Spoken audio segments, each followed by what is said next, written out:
അടുത്തായിട്ട് നമ്മൾ സംസാരിക്കാൻ പോകുന്ന ഗ്രേറ്റ് പിരമിഡ് ഓഫ് ഗിസനെ പറ്റിയാണ്. ഇതെന്ന് പറയുന്നത് ഒരു ശവകുടീരമായിട്ടാണ് നിർമ്മിച്ചത്. അതായത് ഫറവോ കുഫുവിന് വേണ്ടി നിർമ്മിച്ച ഒരു ശവകുടീരം. ഇതെന്ന് പറയുന്നത് ഈജിപ്തിലെ ഏറ്റവും വലിയ പിരമിഡായിട്ടാണ് കൺസിഡർ ചെയ്യുന്നത്. 2600 BC-യിലാണ് ഇത് നിർമ്മിക്കപ്പെട്ടത്.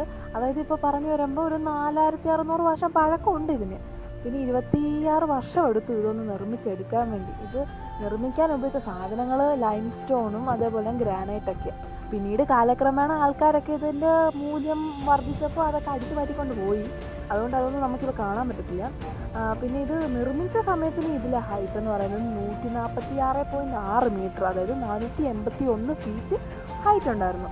ഇപ്പം അതിൻ്റെ ഹൈറ്റ് എന്ന് പറയുന്നത് 138.5 മീറ്റർ, അതായത് 454 മീറ്റേഴ്സ്. ഇത് നിർമ്മിക്കാനായിട്ട് 23 ലക്ഷം ബ്ലോക്സ്, അതായത് സ്റ്റോൺസ് ആണ് ഇതിന് യൂസ് ചെയ്തത്. അതിൽ ഒരു സ്റ്റോണിന് തന്നെ 2.5 ടണ്ണ് ഭാരമുണ്ട്. പിന്നെ പുരാതന ലോകാത്ഭുതങ്ങളിലും അതേപോലെ തന്നെ മോഡേൺ ലോകാത്ഭുതങ്ങളിലും ഇതിന് സ്ഥാനമുണ്ട്. അതേപോലെ തന്നെ ഇത് ചിലവരൊക്കെ പറയും ഇത് ഏലിയൻസ് നിർമ്മിച്ചതാണൊക്കെ, പക്ഷേ ആർക്കറിയാം